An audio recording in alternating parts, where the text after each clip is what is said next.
Have you ever wanted to dive deeper into the horror movies you love? Beyond the Blood is a horror podcast for fans who want more than just surface level screams.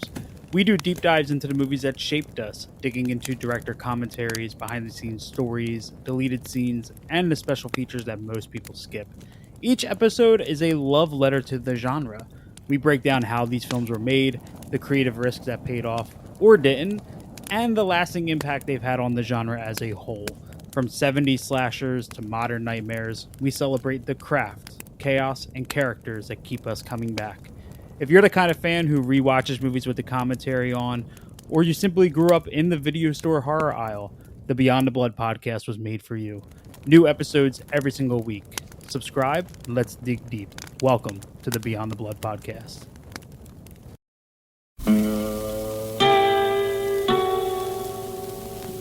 Hello, filthy movie lovers. My name is Gentry Austin. And I'm Casey Scott.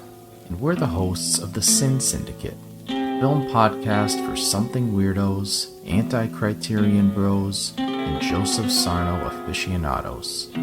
Join us semi-weekly as we peer into the adults-only theaters and sticky-floored cinemas of the golden age of sexploitation, when the morals were loose, the laws were murky, and the intercourse was all simulated.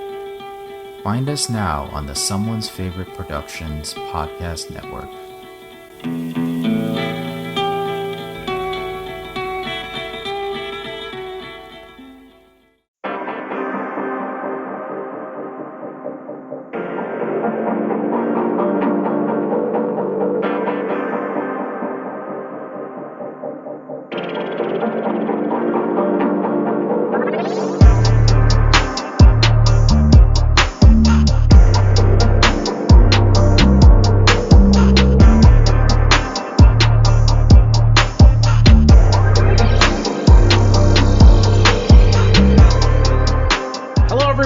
Welcome to the 300th episode of the Kulturecast. I am still your host, Chris Stachiw. If you didn't want me to be your host at this point, sorry. I am joined, however, by a rogues gallery of frequent co-hosts, collaborators, and close friends. First off, the co-host of the one-season show, award-winning screenwriter, Jess Byard. Hello. Mr. Projection Booth podcast host himself, Mike White. If yesterday was today, would today be tomorrow? Oh, Jesus Christ. And lastly, the famous Canadian film director, Canada's first son, as he's known now on the internet, Mr. Matt Campagna. I'm so sorry. Yeah, boy. You know, the way you say sorry really shows that you are from Canada. Right? So It's my signature move. Home place of Molson. Right? Delicious beer. We have some good things here. Yeah. Is Molson a good thing? Yeah, beer with a proper. I love it. Beer with a proper, it's got a proper alcohol percentage, so it's not like you're drinking water. Well, that's true. Like that. So we are going to be talking about at some point on this podcast Inland Empire, much to the chagrin of probably Mike and Jess. Matt will not be joining us for that. However, I just kind of wanted to get everybody who I consider to be the good co-hosts in a room together. And, I don't know. I don't really know. What do we talk about here? Like, I remember how I met all of you. So that's a fun thing. Like, what did we talk about on the 300th episode? Like, I genuinely have no idea. Like, I don't know. Like the greatest hits episode? Yeah. It's like the fucking clip show from The Simpsons where the steamed hams thing came from. The thing about having a podcast is I would never have met any of you otherwise. And at the end of the day for me, and I'm not trying to get sappy, but I'm being dead serious, I never would have met any of you without the podcast. And while the podcast is great and the podcast is fun and it's nice to be able to talk about movies even if my opinion is quote unquote wrong, according to some, which it completely and totally is, it's nice to have friends to suffer, especially in Matt's case, considering the shit that we've watched together. Matt has been some real putrid turds on a stick. And you put yourself through that every time you come on to talk about a DC movie. That's your own choice. Oh, it's my genuine pleasure to slag on terrible superhero films. And, there are a lot of them, it seems, recently at least. So that's fun. But yeah, and then with Mike, I mean, Mike, I think you were the first guest co-host we ever had who had his own show. Wow, I'm honored. Well, I don't know if this is an honor. There's no award at the end of this, so.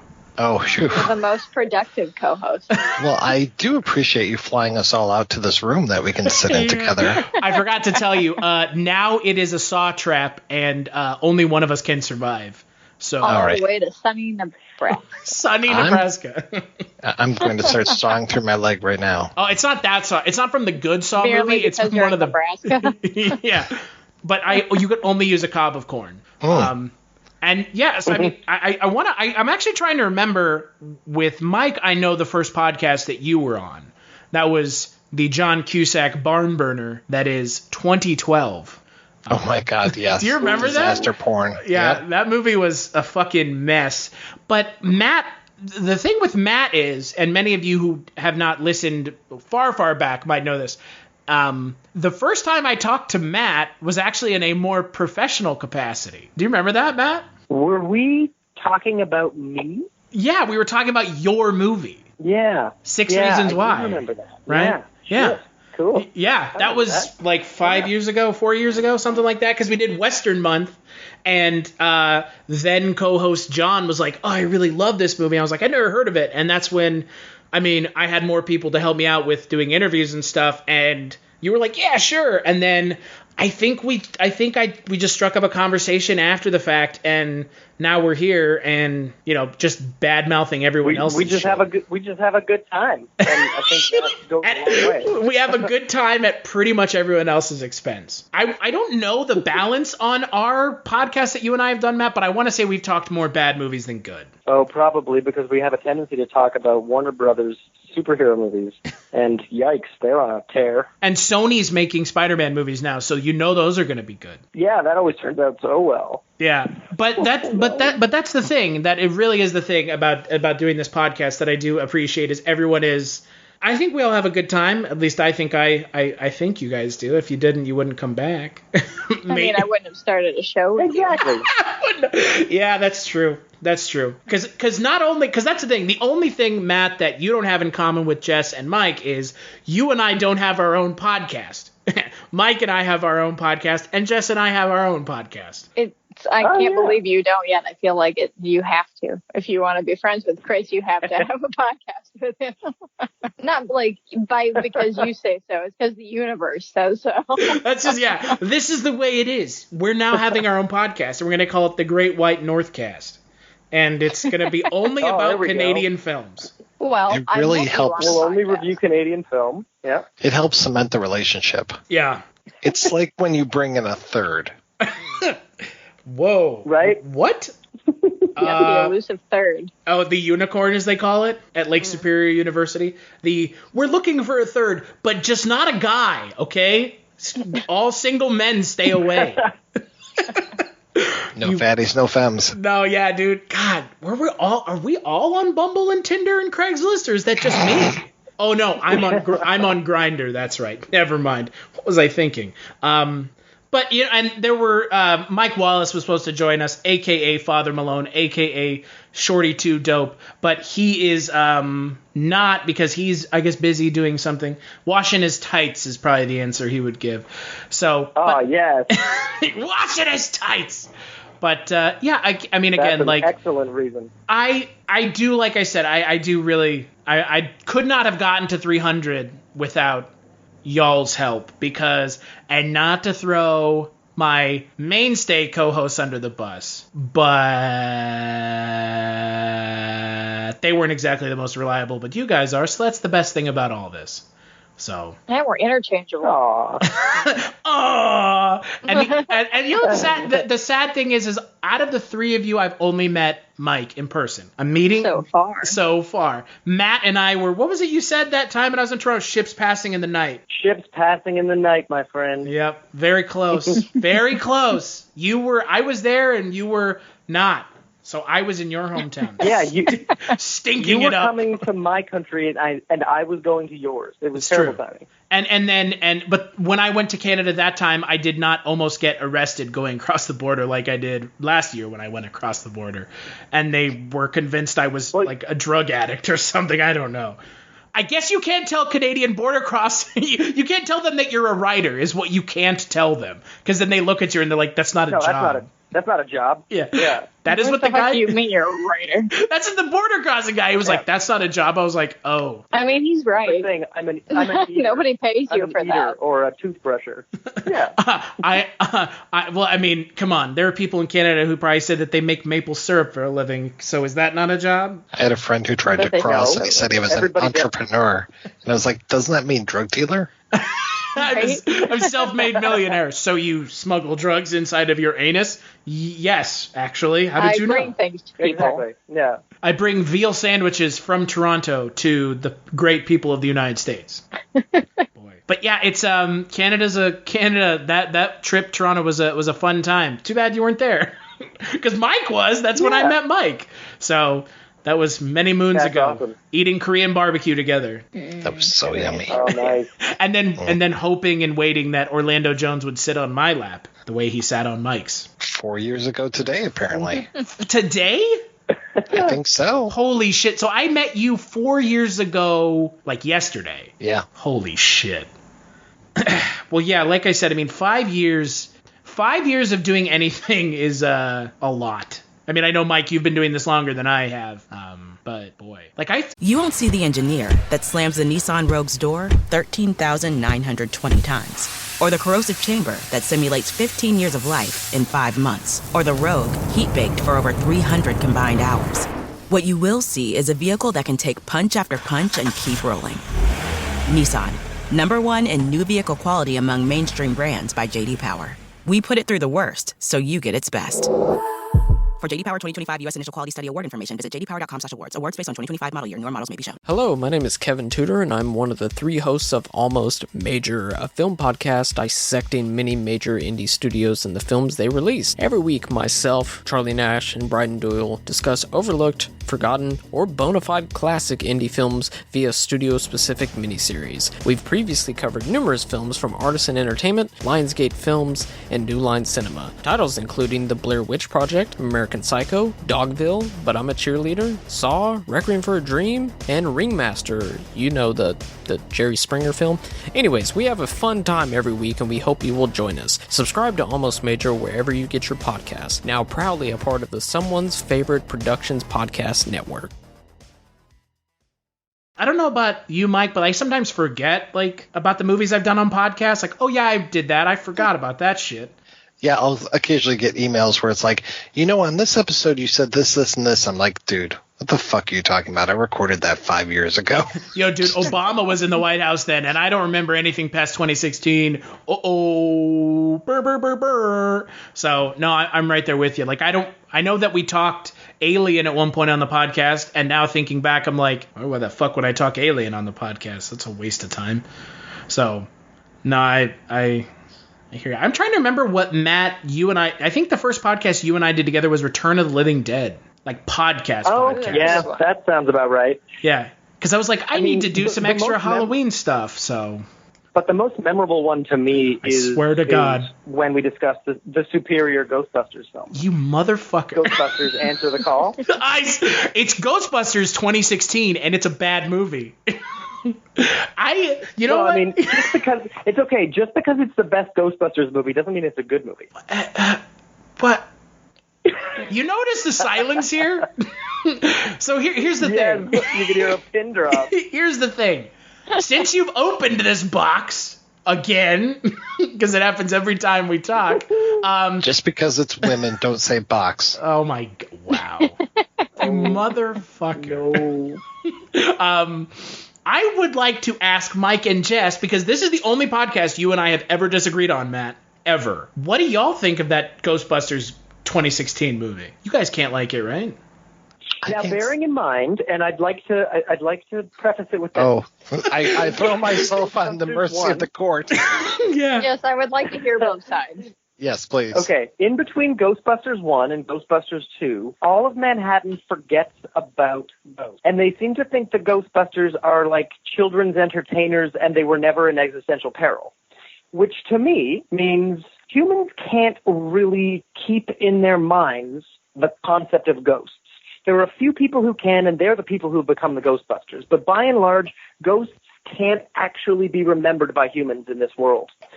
And so when 20 years go by, everyone is pretty much forgotten about ghosts. And this creates a world in which all of our Ghostbusters get together in our new generation and build Ghostbusters for the first time. But it's still in the collective unconscious, which is why people are still drawing ghost symbols and Xing them out. And it's why there are still certain people in government who do have the ability to remember what happened in the 80s. And then in the 90s. And I feel like this is part of the Ghostbusters cinematic universe.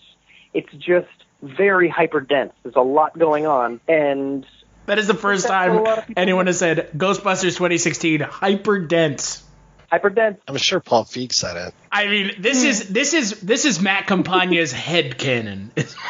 Is what this is. Yeah, oh, totally. I mean, that's all. That would be all well and good if that were my problem with the movie. But that's not my problem with the movie. It was the fact that there's fart and queef jokes in a wonton suit running gag. It's not a well-written movie, and it's not a no. It's you know not. what, Jess? You just don't like it because terrible. it's women, okay? Yes, that's right. I am a self-hating. Yeah, that's the only reason, right? Oh my God. Oh, so bad. But no, I'm sorry. I cannot agree. But it's, you know what? You're totally entitled to like that movie. It's true. Yeah. Yeah, I'm not going to try to convince you that you're wrong by liking it. But yeah, just that Paul Feig style of comedy where it's just like we're going to try to riff and throw out 20 punchlines and then we'll keep 19 of them. It's like, please, there's a reason why you have writers, which is to write and to actually have good comedy. And just the way that they riff all the time, it's like, no, this isn't funny. This is not funny. For the most part, most of those actors are funny, and that they're just not given anything funny to do. And that's not really their fault, but Paul Feig is not funny. He is he partners up with people who are funny, but he by himself not a funny person. But I you know what, Matt, give me your address. I have a deck of Uno Ghostbusters 2016 cards that have your name on them. Oh, man. Right here on Bring it on. Right here. Give me your address on the podcast so that... No, don't do that. Well, I mean, if you want... So that everyone can send me hate mail. No one's going to send you hate mail. They'll send you hate tweets. Yeah, I genuinely don't think anyone cares about that movie anymore. No, not even Sony. There's much more... Yeah, well, that. But I mean, yeah, considering how they're, rebooting Ghostbusters again? Reboot? Question mark? Yeah. Reboot. Or reimagining? Or casting children from Stranger Things in a movie once again? Yeah. Is it one of the Works so well for let's get all Godzilla. the miles we can out of those kids. Isn't one of the kids from Ghostbusters or Stranger Things in that movie? Yeah, No I think so. idea. It's not Millie Bobby Brown. She's above that, okay? Wow. You've worked in both Bobby Brown and Millie Bobby Brown into our conversation. Yeah, and there was a bunch of slime building under the building. So here's the thing. Ghostbusters 2 is great. I like it a lot, but I see why people don't like it. Ghostbusters 2016, it is a movie that, and Matt, I know you agree with me on this, Matt, it became a thing that it didn't need to be, and I think that also hurt it. It became like a beacon for, I don't know, whatever. And it's like, Sony, come on, like, fuck you. Though it was weird that the villain in the movie was basically an internet troll. And it was just like... Like a misogynist incel. Yeah, it was weird that it, like, kind of was... eating its own lunch. Yeah, it's eating its own lunch. Yeah. I mean, not really. Yeah, and an unusual thing for time. Yeah, and an unusual thing for a Ghostbusters movie is that it had a villain at the beginning, middle, and end. Wow, and the villain was awful the entire time. Very unusual thing for here's the weird thing though about a Ghostbusters movie with the villain at the beginning, middle, and the end. None of it was funny throughout. So that's fair. Except if you talk about fart jokes. And boy, fart jokes in spades. How are we talking about Ghostbusters? God damn, I hate that movie. It's like so here's the thing. I wish it could be Last Jedi because that was another contentious podcast you were on, Matt. But it wasn't contentious because of me. Yeah. I just didn't care. Like, that's the thing. No, like, it was contentious because I genuinely love The Last Jedi. I mean, I enjoy it. Silence again! No.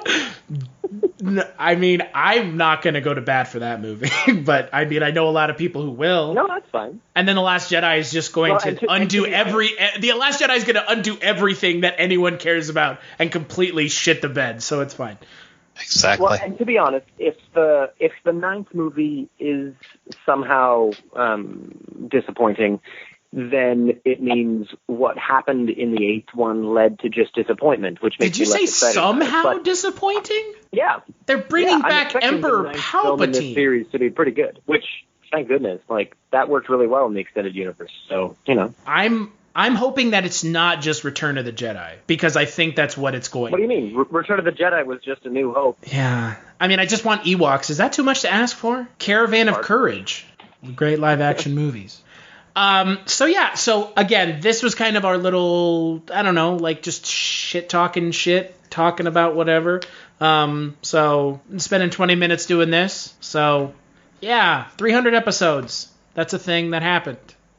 Congratulations, everybody. Yes. And how much time has this taken? How long have you been doing this? So here's the thing, and this is something I talked with Mike about. We got to 200 episodes in like 3 years.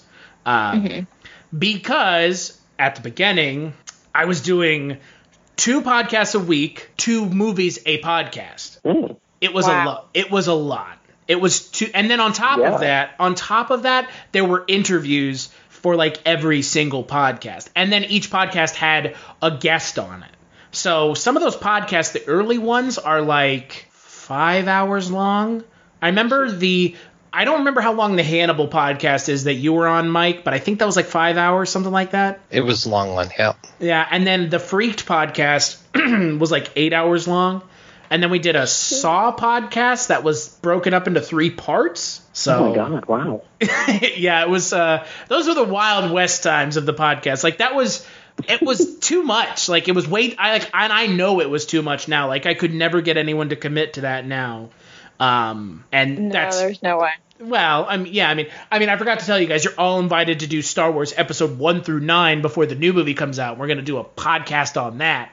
It's almost like there's not someone else here who doesn't do long podcasts sometimes. Mike White.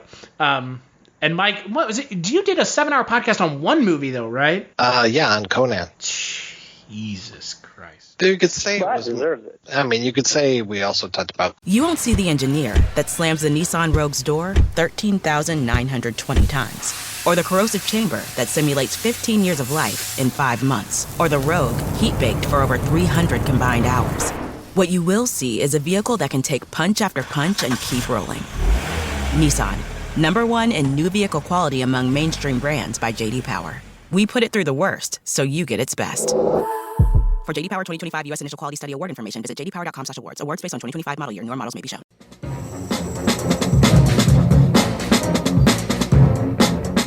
Hello, this is Aaron West. I am the author of the A24 New Wave.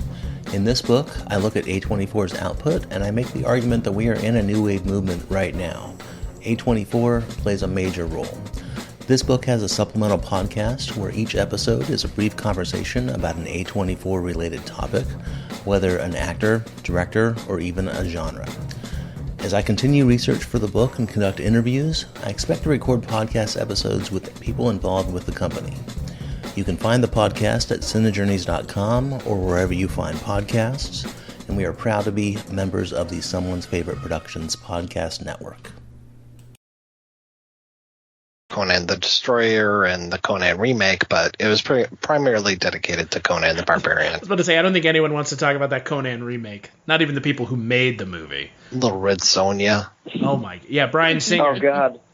Remember Bryan Singer, guys? Boy. The child molester? Well, everyone's trying to make sure we don't. Yeah. Yes, the child molester. One and the same, and we do not need to let anyone forget that he molested children. So Yeah, but nobody should ever talk about who directed Bohemian Rhapsody. That movie directed itself as far as the Oscars are concerned. well, I'm pretty sure Rami Malek's teeth directed it. Like the fake teeth. The fake teeth. The fake teeth that won him an Oscar. Because fuck us. This truly is the darkest timeline. Oh yeah, basically you wear dentures and you got an Oscar coming your way. It doesn't matter. Sit in a wheelchair like Eddie Redmayne, Oscar coming your way, bro. Put on black sunglasses.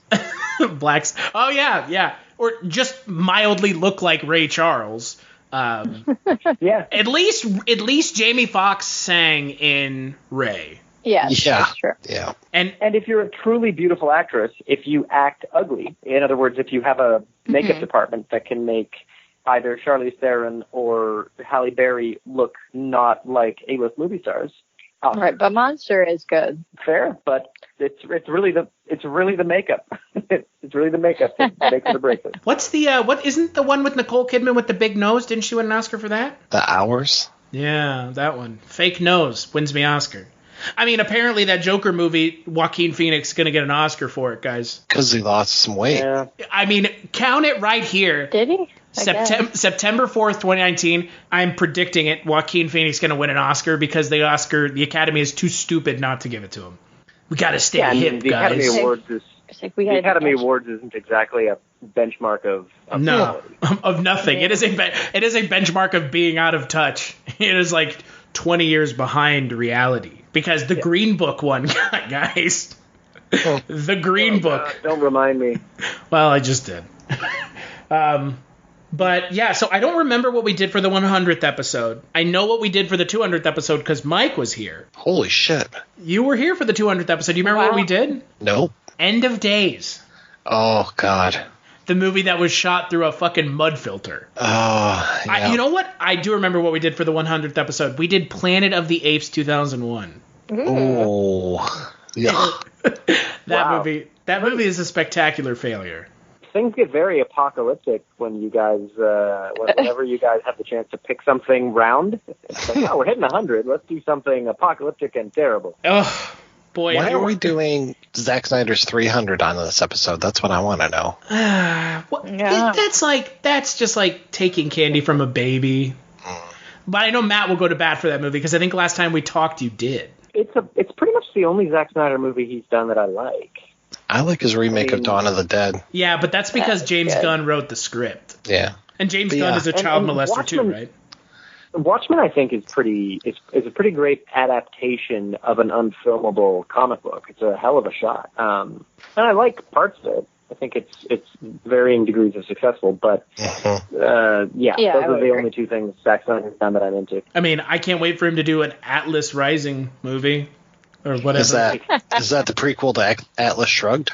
Yeah, or I don't know what it's like. It's not Atlas Shrugged. It's like something else that Ayn Rand wrote, and I'm just like, why are you doing this, Zack Snyder? Fountainhead. Is that what it is?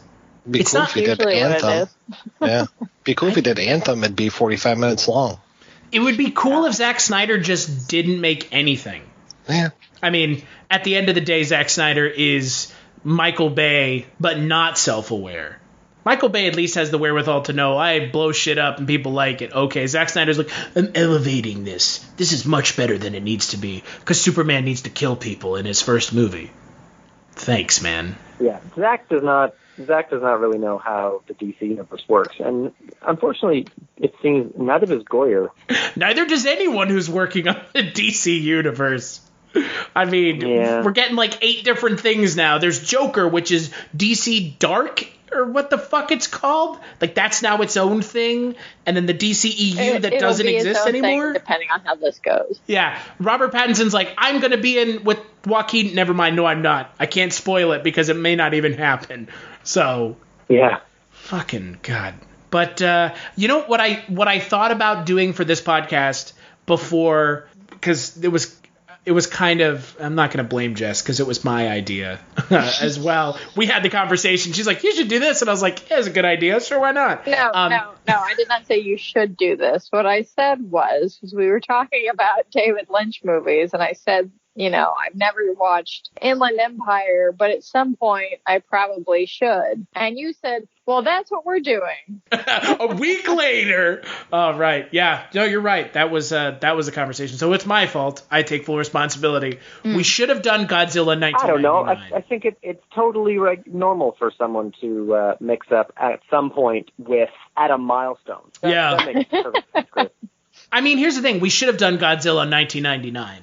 The best in 1999, I liked that movie. The best American-made Godzilla film. I will stand by that. Oh, those fighting words. I mean, have you seen the newest one? It is fucking trash. I mean, it's really boring. But certainly better filmmaking than Godzilla 99. Oh, I bet Roland Emmerich and Dean Devlin can take a joke. Don't think Mike Doherty can. I have proof. No. He may or may not have put me on a list on his Twitter profile for something I said about his movie. Ouch. Hey man, it's whatever. I mean, if you want to have a movie that has a shitload of religious allegory in it, your movie's not subtle. Last time I checked, if you have framing a shot with a cross in the foreground and King Ghidorah on a volcano in the background, why don't you just take the cross and beat me over the fucking head with it?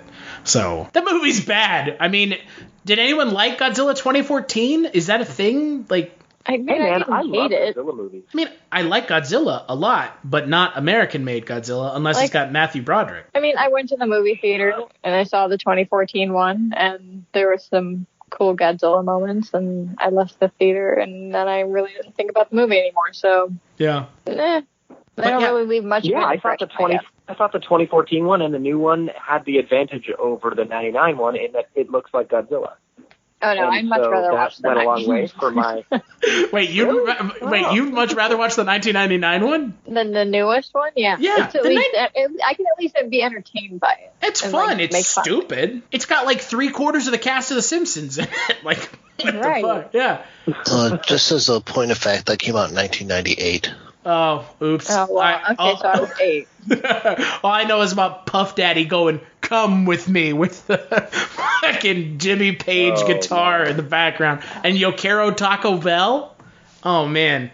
God. That movie was a thing. Oh, yeah. Now he was trying to do raptors with the babies. Oh, my God, the baby raptors. Oh, that's the best part of the movie. Bob Dylan's kid did a song for that too, right? All along the Godzilla Tower? No? What are we talking about?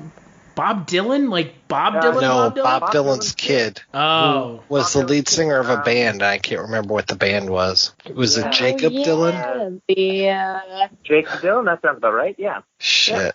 I don't remember what his... Flash in the pan cover. Let me guess, though. That's probably Jacob with a K, right? I think it's spelled regular. Oh, we can only hope. No, it is Jacob with a K. Oh, is it? Holy shit. Yeah. I believe the name of the band was the Wallflowers. Thank you. That's it. Yeah. Yep. At the end of the day, though, Godzilla 1999, stupid as fuck, but so much fun. Just as a point of fact, that was 1998. You know what, Godzilla? Well, I don't know what to say. I just don't know why I thought it was 1999. Like, why would I think that? And I just like being an internet troll and correcting you on your own show. That's fine. Does it matter what year it came out? It still has Jean Reno in it. It doesn't matter what year it came out. Who gives a shit? People on the internet do. Yeah. Jean Reno is in that movie, pretending to be Elvis at one point. Wow. Giant earthworms. Nick Totopoulos. They named him after the creature effects guy because his name was hard to say. So they were like, let's make this into a joke. Or the best part of that movie, that Dean Devlin and Roland Emmerich were so pissed at Roger Ebert and Gene Siskel that they put them in the movie. Yeah, Mayor Ebert. Oh my God! What a bunch of fucking sensitive bastards. They didn't like Independence Day. Let's put him in the Godzilla movie. Okay. Oh my God, Jesus Christ. You won't see the engineer that slams the Nissan Rogue's door 13,920 times. Or the corrosive chamber that simulates 15 years of life in 5 months. Or the Rogue heat-baked for over 300 combined hours. What you will see is a vehicle that can take punch after punch and keep rolling.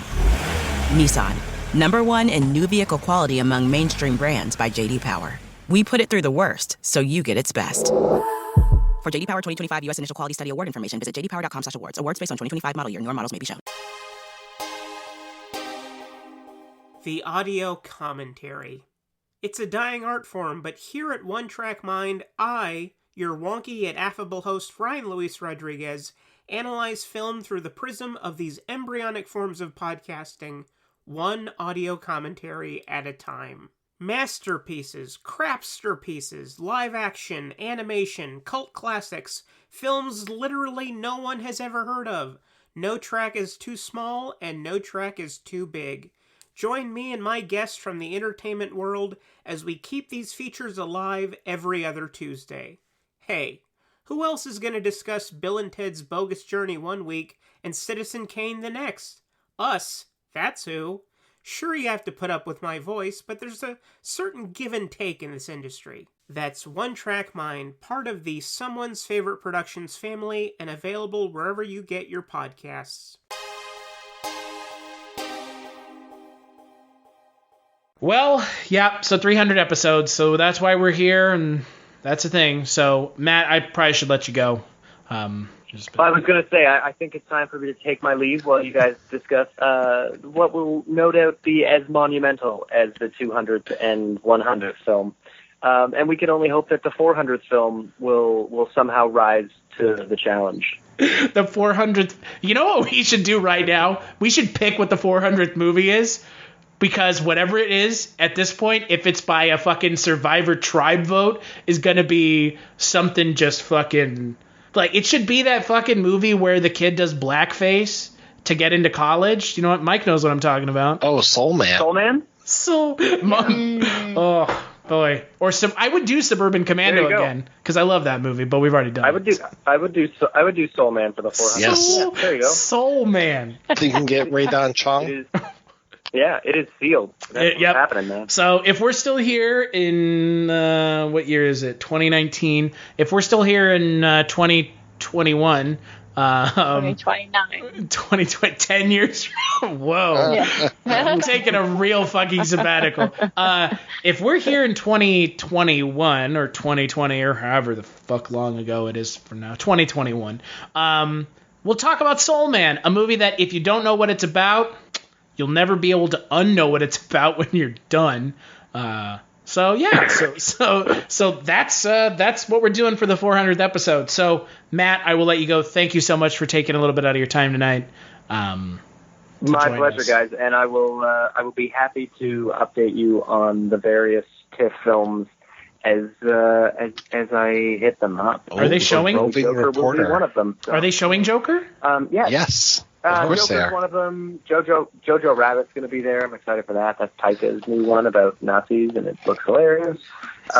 There's some pretty great stuff at the festival this year, so I will keep you posted. The no thing Tarantino? about TIFF is what's fantastic is that, it takes place right after Labor Day, and you get to see all the movies that will be released by the beginning of October. So it's pretty great. Yeah. Yeah. When I was there last time, there were posters all over for Magnificent Seven. Yep. And Magnificent Seven was showing in the festival because that's worth a festival entry. It sure was, wasn't it? That was the year that we were both there. Yep. It's funny the way TIFF has to balance its programming between movies that are coming out in a minute from a studio and really great, interesting cinema that you will never have a chance to see anywhere else other than potentially highballtv.com because, Highball TV is a site where you can watch film festival movies. Yes, plug it. I was going to give you a chance to, but there you go. I also happen to have co-founded Highball TV for that very reason, but I think it's worth checking out. It's so people can see Magnificent Seven at home, right? Oh, God, but not on Highball TV.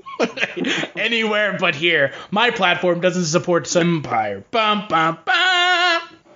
From Hollywood, California, where stars make dreams and dreams make stars. Do you want to see?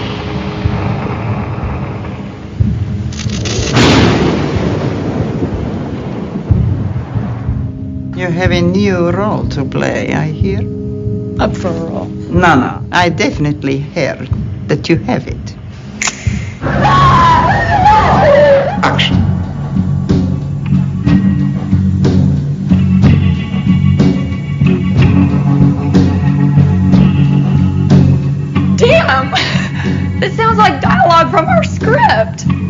Cut it.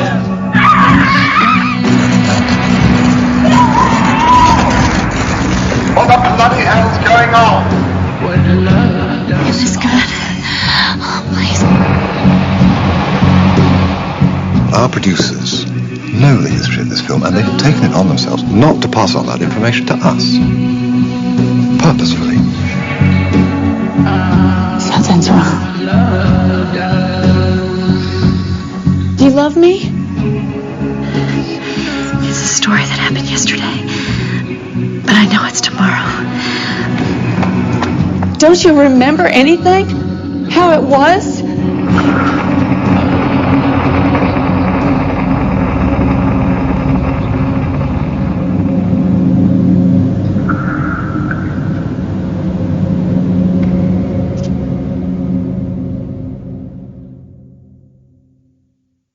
So, the film is directed by David Lynch, written by David Lynch. It is quite possibly his final film. We don't know if he is ever going to make anything else. He has said that film is dead, and then he goes on to correct himself and says, no, actual film is dead. I don't shoot on film anymore. I shoot digital. Okay, so you're not done yet. Stars Laura Dern, Jeremy Irons, Justin Theroux. It stars a lot of people, but those are the main ones.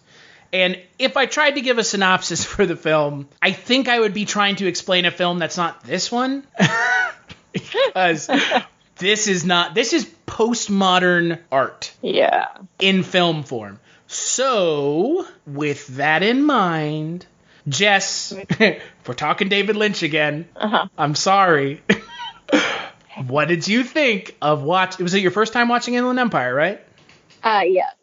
Well, I mean, I started watching Inland Empire probably sometime shortly after it came out, maybe 2007-ish. So I'd have been in high school and not at all appreciative of it. And quite honestly, still not all that appreciative of it. I know it's experimental film, and I enjoy that. It's just that I enjoy it more in short film form. And again with the 3-hour-long run times with this movie, and almost 3 hours in Lost Highway. You sound like physically beaten. You sound beaten down like by this movie. I finished watching it right before this podcast, pretty much. I did watch it in sections, I think I probably split it into 2 hour-and-a-half sections. And there are parts that I like. I will say that I do like it a bit more than Lost Highway, because I think that the characters are at least more interesting. The acting is obviously way more engaging, with Laura Dern being your prime lead throughout the whole movie, as opposed to Balthazar Getty. But that's a low bar. Hey, I know, but Laura Dern is fantastic, and I do love her in this, and I love her in Blue Velvet, which I love. And it's a shame, Chris, because I don't think we're going to get to talk about too many of the David Lynch movies that I actually like on this podcast. And I do apologize to your listeners that I think that aside from maybe the one thing I'm doing in October, it's pretty much just going to be me talking about David Lynch movies for the next month. Well, and here's the thing, we did do David Lynch month, and on the last podcast where we talked about Lost Highway, I did mention that, and we covered so much of the other stuff. The only things we haven't covered Lynch-wise at this point, now that Inland is out of the way, or will be. Not out of the way yet. It's true. We're still here. I believe in December, right? That's what we had said? Yeah. Cat's out of the bag. We're doing David Lynch again. We're finishing up the filmography. We're doing Elephant Man. We're doing Wild at Heart. We're doing The Straight Story. And we're doing Mulholland Drive, the 4 that I haven't seen at this point. So you'll get to talk about something you like, but you don't get to talk about the stuff you love, like Twin Peaks or Blue Velvet or Dune. Eraserhead. Dune? No? Dune I haven't seen. Kwisatz Haderach?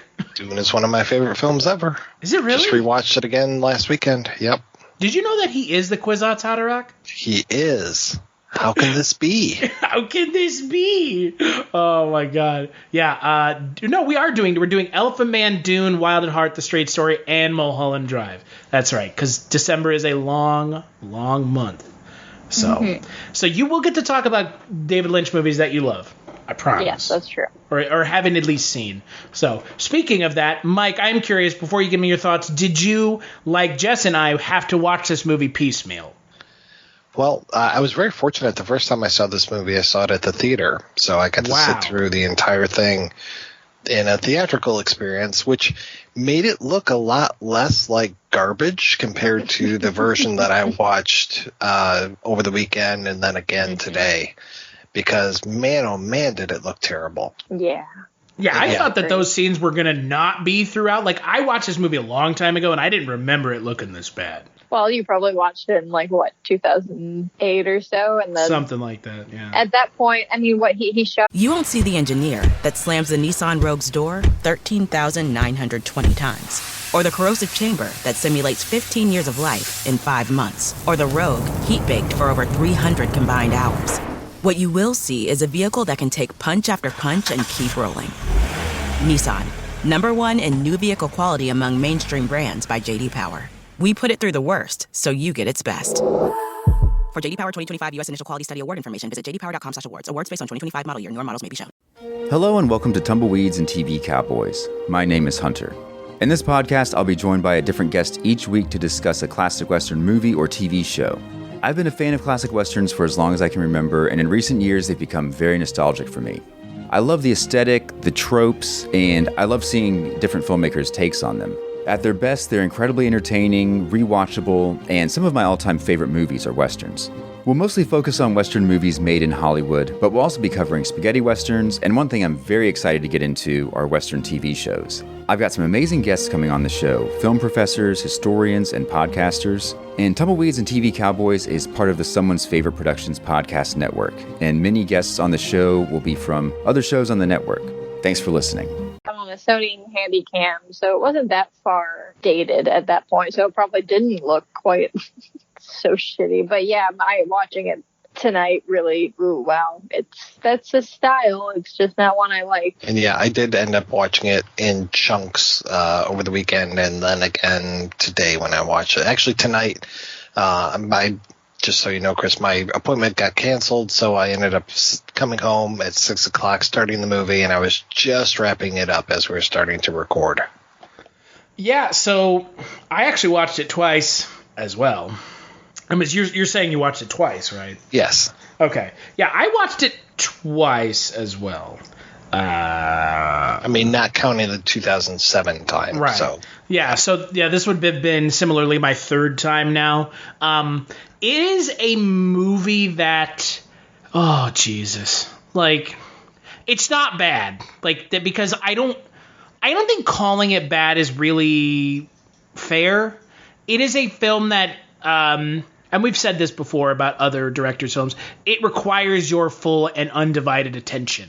You cannot sit and fuck around on your phone. You cannot sit and fuck around on your computer. You cannot sit and fuck around fucking. You can't do anything. You're not going to fuck to this movie anyways. But, I mean, if you do, write us, send me a DM so we can talk about what you're into. Oh, it was those titties. Those titties were fantastic. Those titties were fantastic. Yeah, boy, isn't that a line?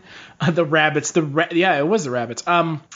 There's a lot to like here. It is almost a one-woman show with Laura Dern being given every out, hey, go crazy, Laura Dern, do whatever. And look, I remember at the time, one of the things I do remember was they were really pushing hard, at least Lynch was, to try to get her a Best Actress nomination.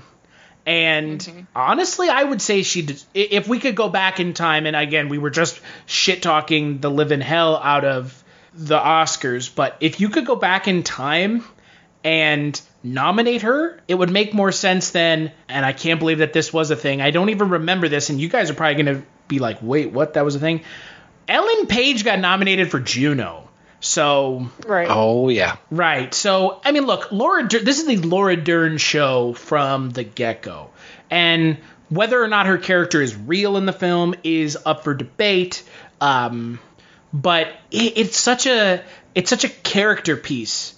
And it's it's not a movie, it's performance art, it's experimental postmodern film. It's just, I mean, look, David Lynch shot this over 3 years without a script. This is just like a improv. It's improv, but not like Ghostbusters 2016 improv where it's like, hey, this is a 5-minute scene, but we're going to film for 9 hours with them saying funny fart jokes. Like, this is just fucking weird monologues. And Laura Dern screaming into the camera and running at the camera and doing just weird stuff. And it works.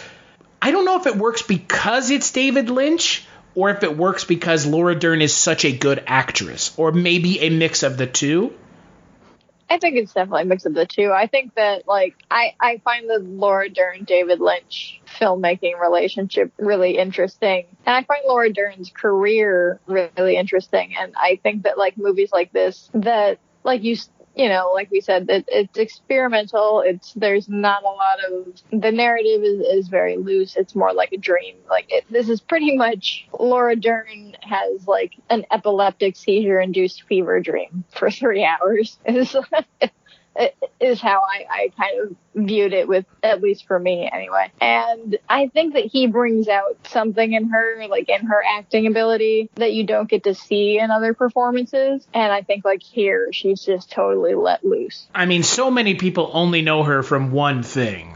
So, Jurassic Park. Yeah, like, that's all a lot of people know her from.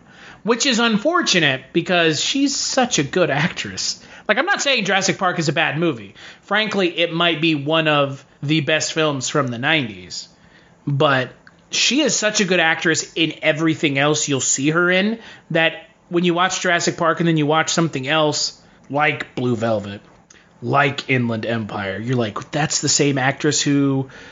She's not given much to do in Jurassic Park.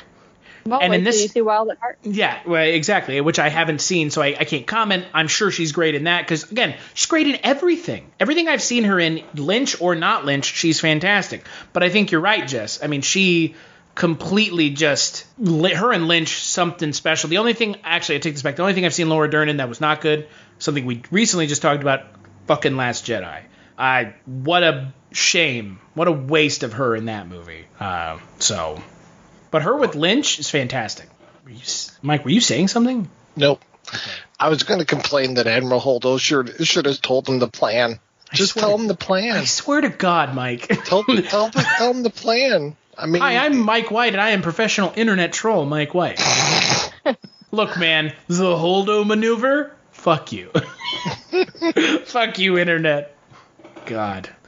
But there's a lot to unpack here. There really is. Hell yes, there is. And that's the thing I like about David Lynch, is just like the rhymes, the visual rhymes, the references and the dialogue, and then something will maybe trigger like, oh yeah, like, you know, oh that's similar to this, or, you know, like, even in this movie especially, the sets are almost a character unto themselves, like. Mm-hmm.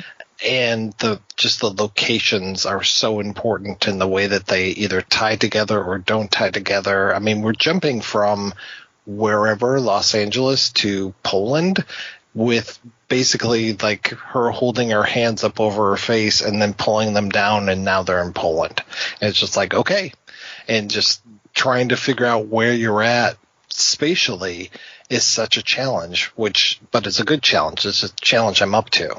Yeah, and I, in contrast with Lost Highway that we talked about last time, where I was just looking at that movie is just genuinely unpleasant, just in its color scheme and everything. And contrasted with Inland Empire, in particular the rabbit setup, which I think is probably one of my favorite aspects of Inland Empire, is the interwoven, strangely timed rabbit sitcom. I find those, just that room, I want to live in it. It looks kind of like an oil painting. Like if you went in, it would just be really soft and puddly almost. Well, and the thing about the rabbit, not interstitials, but I don't know, again, trying to explain how parts of this movie exist in relation to other parts is like a nightmare. It was its own thing. Right, it was its own web series, yeah. So I was so surprised when it showed up in the movie the first time. Mm-hmm. I was like, oh, he's recycling stuff from the web, so that's an interesting way of going about it. But then he integrates it so well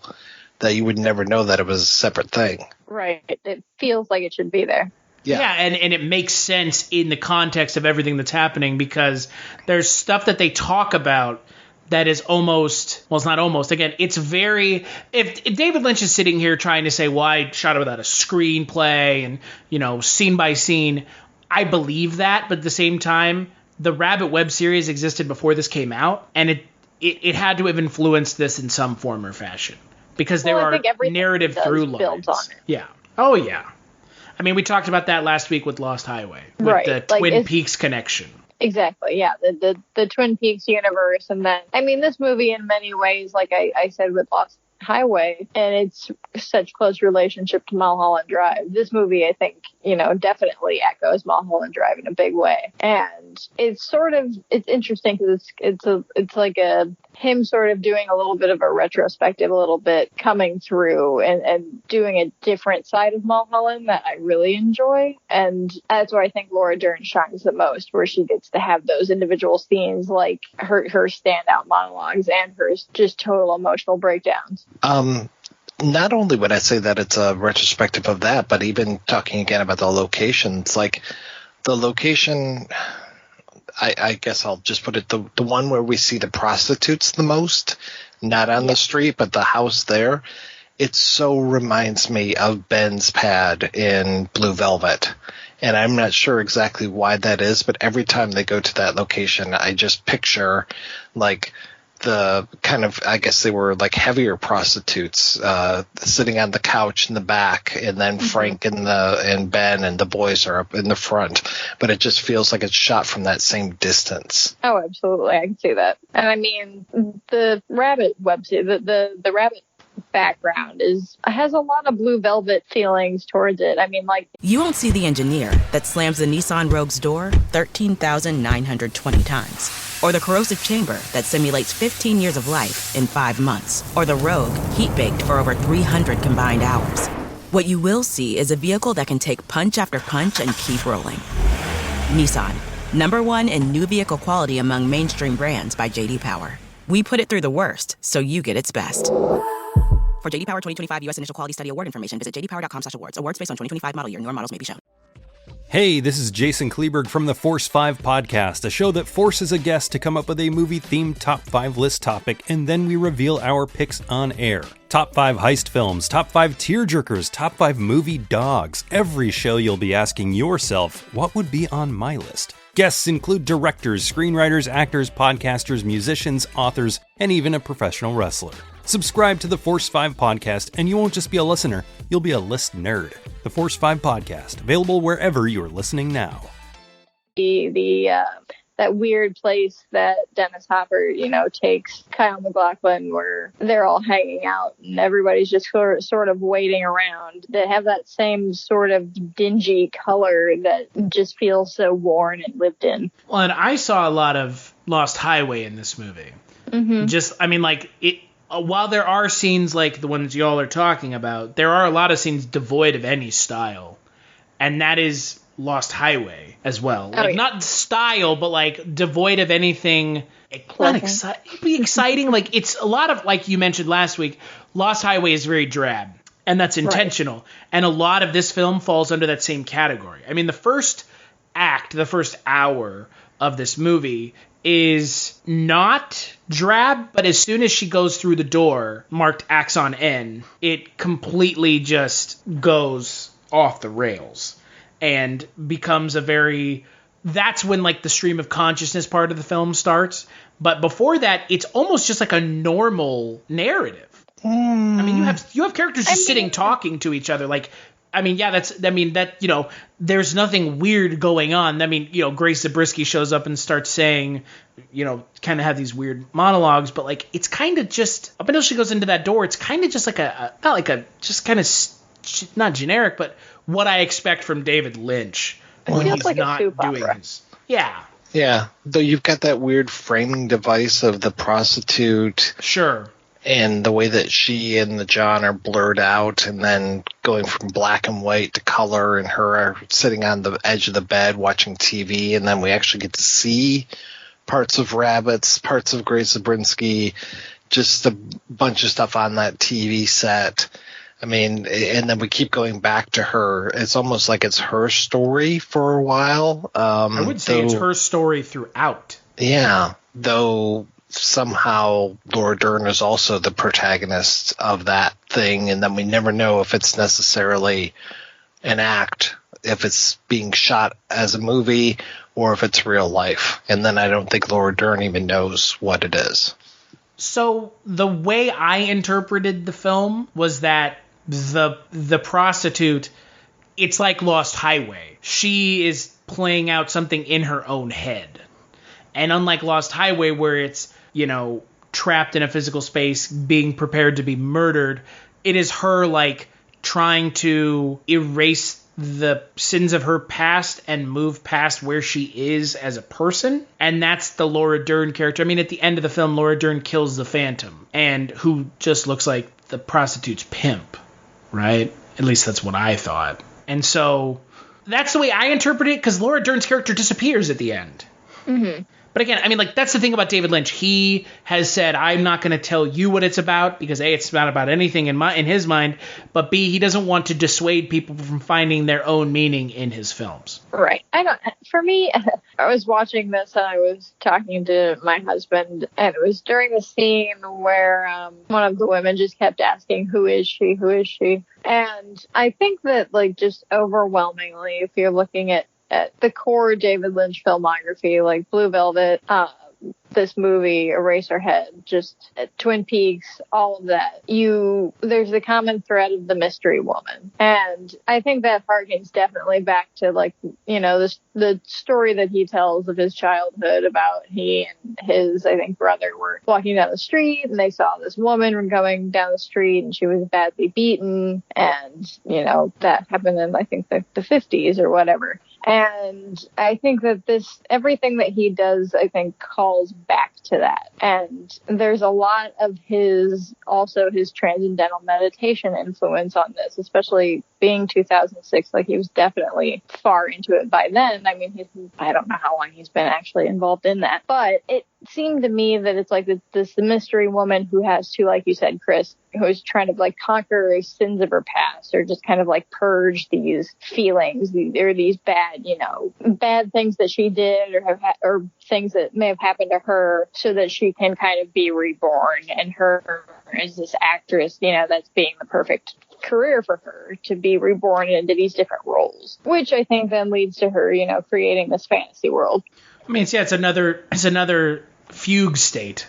It really, and, like, you know, that I'm okay with that if that's what this movie was going for, because after Lost Highway, pretty used to it. Yeah, Lynch is definitely one of those where I just like to sit and let the movie kind of wash over me, and then try to pick out those similarities, try to pick out those themes, those echoes from one area to another. It's like, oh, okay, you know, the title of the movie that they're doing was 47, and then the room number is 47, and I think by being open to it, you can just, you know, you don't necessarily have to understand it all, but you can at least start, you know, drawing some connections and drawing some, you know, connecting a couple dots. But you might look at the picture afterwards and be like, yeah, I still can't make out what it is, but at least I had a fun time watching it. Oh yeah, I think that, like, and that's what comes down to a different for me between this and Lost Highways. I had a lot more fun with this. Uh-huh. I was more entertained. I was more engaged. I felt the characters, at least I bought the characters more. I was engaged with them. I felt that they, you know, were real people, even if they were in this weird situation. More so than the sort of one-dimensional, tropey characters of Lost Highway. What about Balthazar Getty, though? I do, much like Lost Highway, I think that this movie, and you know, we talked about the Rabbit series being a web series, and I think this movie would be really well suited as, like, maybe a mini series or a series of vignettes, something like that, rather than one long fluid piece, which, you know, is what he wants. That's his intentional, it's his visual style. But I think that it would, I don't know, I think it would be nice to have those, like, bite-sized just chunks to just chew on. And plus, I think he could get in more detail if he did them. Well, it'd be nice, too, if you could watch this out of order a little bit, and so you could see, like, here's all the scenes in Poland, here's all the scenes of her in that kind of interrogation type scenario, here's all of whatever, and just be able to piece those things together in your own way so that you're, because 3 hours, I don't know, I just feel like I cannot pay attention necessarily sitting down watching a television doing this, because there are the distractions of life. That's why I preferred watching this in the movie theater. I enjoyed it a lot more as a movie experience because I was just there just for that.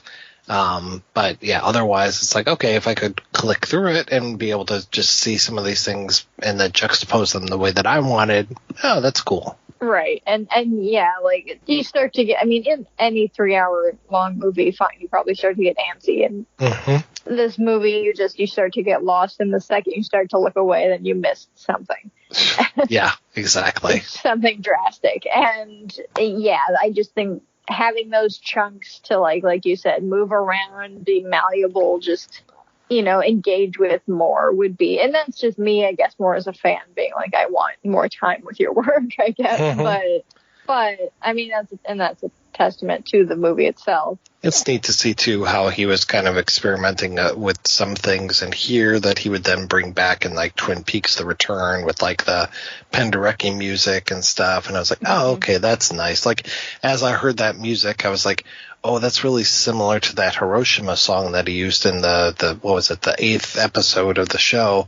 And I was like, oh, okay. And then I looked it up and I was like, oh, same composer. No wonder. So it's just his work to me always feels like it's all one huge piece, from Eraserhead or even the shorts to what he's doing now. It just all feels like he's doing these variations on a theme, and it's always nice to be able to pick up, even some of those things where it's like, oh, well, hey, look at that picture behind Gordon's desk. That's the same picture that's over Henry's armoire in Eraserhead. It's just like all of those connections that go throughout. Mm-hmm. And honestly, the way that this film ends, the kind of the final scene, and I'm not talking about the final scene of the film, I'm talking about the credits. Yeah. If this is his final film, and he makes no more films, and we're not talking about Twin Peaks: The Return, which I have heard people say that is his best film. Again, it's not a film. It's it's a long fucking experience, and calling it a film is discounting what it is. If this is his final film, the feature film, I think that the final scene of his final film sums up his... You won't see the engineer that slams the Nissan Rogue's door 13,920 times. Or the corrosive chamber that simulates 15 years of life in 5 months. Or the Rogue heat-baked for over 300 combined hours. What you will see is a vehicle that can take punch after punch and keep rolling. Nissan, #1 in new vehicle quality among mainstream brands by J.D. Power. We put it through the worst, so you get its best. For J.D. Power 2025 U.S. Initial Quality Study Award information, visit jdpower.com/awards. Awards based on 2025 model year. Newer models may be shown. Career pretty perfectly. It's got parts from other things that he's done in it, and it has that weird thing that only David Lynch can do, where he's juxtaposing music with just bizarrely surreal imagery. Prostitutes dancing, a guy sawing a log, a monkey in a cage, Laura Dern, Laura Herring showing back up for ostensibly one scene in this film. Mm-hmm. There's callbacks to everything else he's ever done in that scene, and it feels kind of like, the best of in one little scene. And while I do love Cinnamon so much, especially that rendition by Nina Simone, it's not my favorite musical sequence in this movie. No. Wow. That would have to be not when the other one's in there. Yeah, the locomotion scene is fantastic. And, Laura Dern, yes, she's fantastic, but Mary Steenburgen, it's like I didn't even recognize her in this movie. It took me till I heard her voice for long enough before I was like, who the fuck is this person that's sitting there with the screwdriver sticking out of her? And then it finally clicked. I finally recognized her voice. What a great performance she gives in this film. Yeah, I would agree. What about Terry Crews? He's in this movie. God, that scene. That's the best scene in this film. Oh, that scene is so awkward. I love it. That Asian lady speaking in that broken English for so long. Oh my God. Wow. Follow the light. I will leave the light on for you. And then cut. And then it goes cut and it comes away and it was the film. Yep. It's just there, as much as I don't think any one of us were really looking forward to talking about this movie for a number of reasons, because again, this movie is not easily approachable. It is a film that I would say, for myself, is still in the top 3 David Lynch movies. Really? Yeah. I would not say that. I would say it's probably my 3rd favorite. Wow. Again, I haven't seen 5 other ones, so it may get knocked off. Yeah. But it's a film that's just interesting. It's an interesting watch. Yeah. And I agree. And I am glad that I watched it. Like, I am glad that we did end up picking this movie for the 300th episode, because quite honestly, I mean, I probably was never really going to find the time to sit down and watch Inland Empire just by myself, just because. Especially with that, I would be so distracted. I would never have actually gotten through it. Even if I did sit and watch it, I would have been distracted through most of it. But because I was watching it for this, I wanted to be a bit more, wanted to pay attention so I could talk about it. And while I don't love it, it's definitely not in my top 3. I don't even know if it's in my top 5. Probably not. That's half of his films. He only has 10. He only has 10. Exactly. So. And it is interesting, and it is, especially for 2006, for this kind of experimental film to be like happening. And yeah, obviously it didn't happen on a wide scale. I mean, this wasn't at your local movie theater opening Friday night, but it's still an achievement that like he was able to do something like that. And it's also, good for David Lynch for being like, this is probably his most auteur-y movie, because he did fucking everything. Mm-hmm. I mean, he shot it. He did most of the. It's got that great cameo for it. Yeah. So this is sort of his pet project. And while it's not entirely for me, and I don't love all of it, and I don't need to really revisit it, I'll probably revisit parts, and I will go back and rewatch like the Rabbit series all, together. But I appreciate it, and I do think that it is an achievement in filmmaking, especially for that time period when nothing really like that was happening anymore. It reminds me a little bit of his Industrial Symphony that he did in the, mid-90s, I think it was, where it was like Julie Cruz and Michael Anderson, and it was just, again, it was like 100% experimental kind of stuff, and it was just like, okay, this is nice that he can do this. And that's pretty much it. It's just that he is able to not have to be beholden to a narrative, that he can do these experimental things still as a feature project. Well, and here's the thing. So we're doing all these callbacks to previous Kulturecast episodes. Last time you were on, Mike, we talked, or not last time, but the time before last, we talked about Once Upon a Time in Hollywood, and how, and I've heard this from a lot of people, including the guys over at Red Letter Media, whose opinions I still take into account, but they seem a little bit disillusioned recently. I don't know why.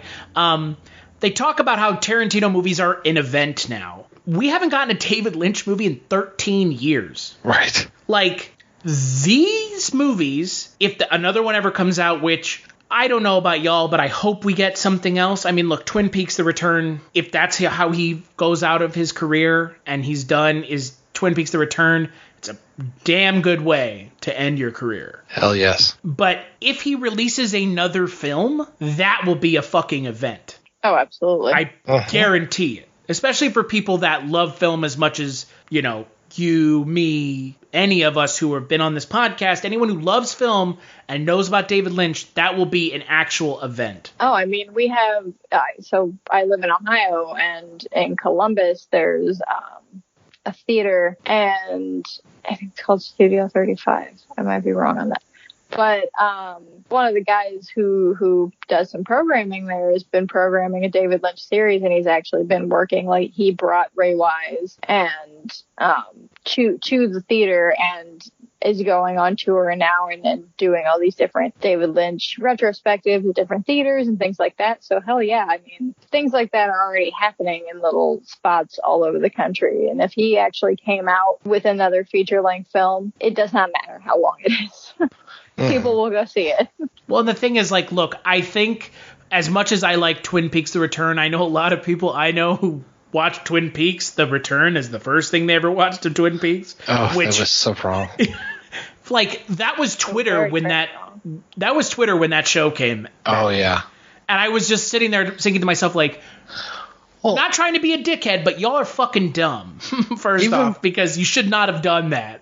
Even people that did watch the original and hated it. Did you guys forget? Yeah, I'm trying to remember. Pete fucking Travers. It was just like, that's it. I'm out. He lasted like 2 episodes. I was like, what is your problem, man? This is weird. No shit, dude. Yeah. Well, and look, ultimately with something like Twin Peaks: The Return versus Twin Peaks: The Original Show that was aired on network television versus Showtime, I'm sorry, but I would much rather watch David Lynch's show not on network TV, not on AB fucking C. I'd rather watch it on Showtime because they will allow him to do what he wants. Right. And The Return is what he wanted. Were people upset that it didn't end the way they wanted? Sure, but you know what? At the end of the day, fuck you. That's my response. I mean, he was pretty much trolling everybody with the whole Dougie character and like, when is he going to go back to Agent Cooper and stuff? That was amazing. Oh yeah, but you know what? That's one of the best like parts of that Return. Oh yeah. We want to see Agent Cooper again. Fucking wait. Yeah, you're gonna wait all the way. One of the few things that David Lynch like fully delivers on. Oh yeah. Like that is a promise kept. I mean, you didn't get answers on everything or a lot of things, but I pretty much started crying when Agent Cooper came back and gave his thumbs up. I was like, oh my god, it's him. And again, I understand people not liking David Lynch. I don't prescribe to it. It's not my thing. The show, The Return had 0.5 viewers at the beginning and 0.2 at the end. I mean, that's what we're talking about with David Lynch here, is like he's not for everybody, but the people that love him and get it, they're there all the way. All the way. No, I was going to say, yep, even if we know we're probably not going to be like I knew going into Inland Empire and it wasn't going to be my favorite thing, and it was that long, and I was like, screw it, I'm going to watch it anyway because it's David Lynch and I want to see what he's doing. Yeah, like if you like, that's the thing with David Lynch. If you're into David Lynch, you have to fully commit. You can't half-ass it watching his movies. You're not going to just put Eraserhead on in the background. You're not going to just put Mulholland Drive on, I'm assuming, in the background. You're definitely not going to put Lost Highway on in the background. Like, these are movies you have to fully commit to. If you're going to sit down and watch them, you got to watch them and give it your full attention. Like you said, Mike, let it wash over you. Mm-hmm. So, Jess, what would you give Inland Empire out of 5? I'm going to give it a 3 out of 5. And you know what? At the beginning of this podcast, I thought it was going to be a 2.5, but since we've been talking about it, it went up a little bit. What about you, Mike? Yeah, that sounds about right. Now, since you brought up like the whole idea of like the top 3 David Lynch films, I've just been obsessing over that, and I'm just like, God, what would my top 3 be? I think it'd have to be Dune, Eraserhead, and Blue Velvet. I would have to say that mine would be Blue Velvet, Eraserhead, and probably, I mean, are we talking about just films or just his whole filmography? Because, I mean, Twin Peaks would be in there, but... Yeah, I was debating about Fire Walk with Me, because I love that movie so much. Right, exactly. I mean, I do really love Wild at Heart. I mean, well, yeah, see, it's... Yeah, right? It's not easy. Thanks, Chris. You're welcome. God bless us, everyone. See, for me, it's still Lost Highway, and then Dune, and then this movie. But, again, I also haven't seen 5 of the 10, so... Yeah, you kind of got to see them all. Yeah. I would probably say Blue Velvet, or, Eraserhead. You can't say Blue Velvet twice. No. Why don't you just say Blue Velvet 5 times? Say it 3 times. If you say it 3 times, Dennis Hopper appears. I hope so. Well, I'd love to have him back. Remember when he was King Koopa in Super Mario Brothers? No, I just watched that the other day. So did I. Oh my God. What a tour de force. Because I was drunk. No, my wife put it on and wanted to watch it. Actively wanted to watch it. Oh. Did you follow it up? Mario, and he's the Ouija Mario.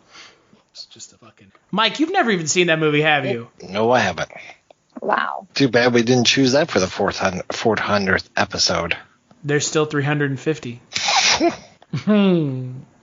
Yeah, no, I precluding the films I haven't seen right now, Lost Highway, Dune, Inland Empire. Will I maybe like some of the other ones in December more? Sure. But I don't know if they're going to unseat Lost Highway. Sounds like you liked Lost Highway a lot more than Jess did. Oh, yeah. A lot more. The first time she gets to talk David Lynch on my podcast, and it is a movie she doesn't even like. Yep. Oh, God. It's okay. Oh, we will reconvene on Mulholland Drive. we will come back and talk about something that Jess likes. For myself, though, for this film, I give it a 3.5. I'm with y'all. I think it's, it's fun. It's interesting. It's weird. And, that's kind of the David Lynch thing is it's weird, but it's not weird for weird's sake. It's weird with a purpose. And that's why I like David Lynch. Agreed. So we'll take a break and we'll play a preview for the next Kulturecast. Something happens to you when you leave this town. The farther away, the hazier it all gets. But me, I never left. I remember all of it.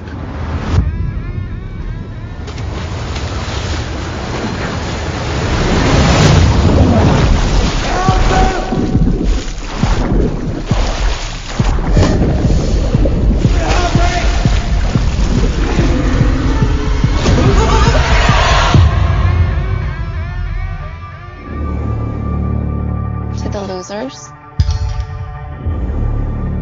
We made an oath. I swear. If it isn't dead, if it ever comes back, we'll come back to it. We didn't stop it. Pennywise. The clown. We can't let it happen again. Hello? Kid!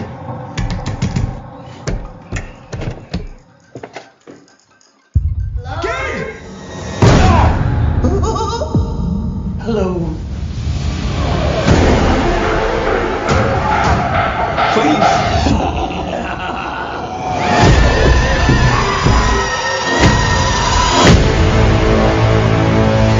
For 27 years, I dreamt of you. I craved you. I've missed you. We need to finish it. For good. I've seen all of us die. It consumes us from the inside until we don't have a choice anymore. You lied. And I died. You lied. And I died.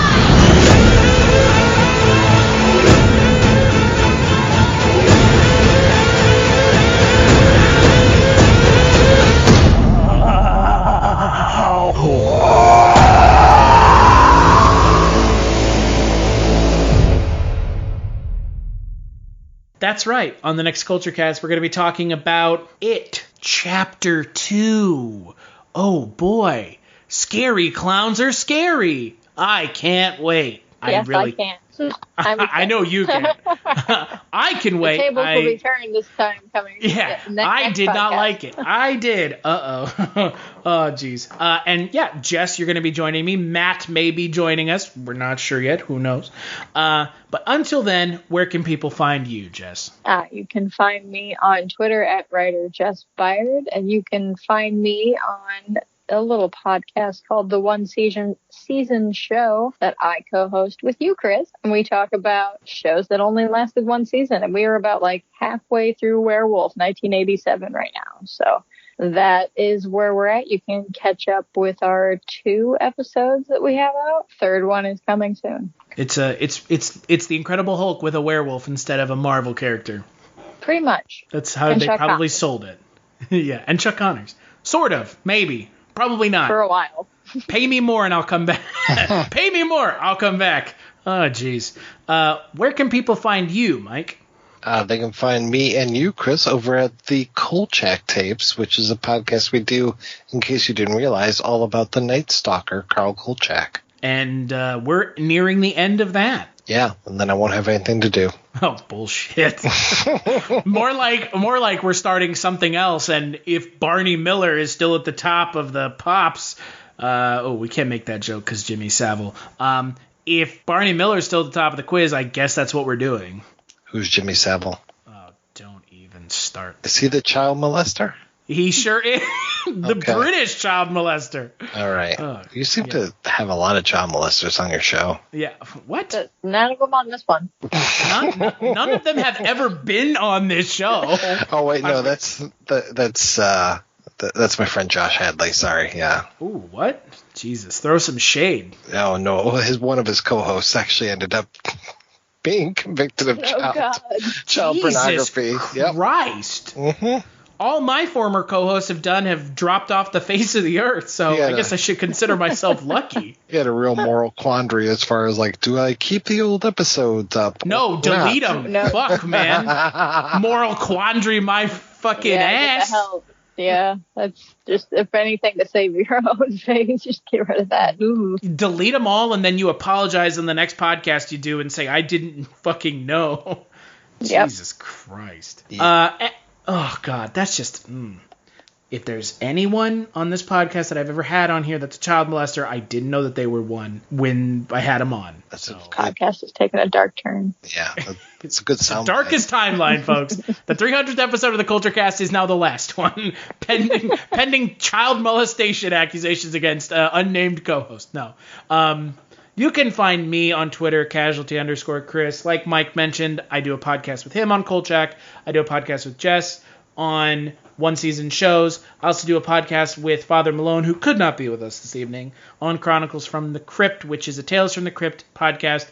And Mike, Father Malone, and I do a podcast on Twilight Zone 1985, otherwise known as Dreams for Sale. Dreams for Sale. That's the name. Thank you for that. That's my favorite part about bringing up the title, is I know I can get a little musical number from Mike White. And as always, you can follow the podcast on Twitter at Kulturecast. Kulturecast.com is where you can find the podcast. If you have been with me for any amount of time, thank you so much for listening. Continue to listen if that's your thing. If this is the first time you've joined us for the podcast, awesome. If it's not, thank you again, and we'll catch you on the next episode.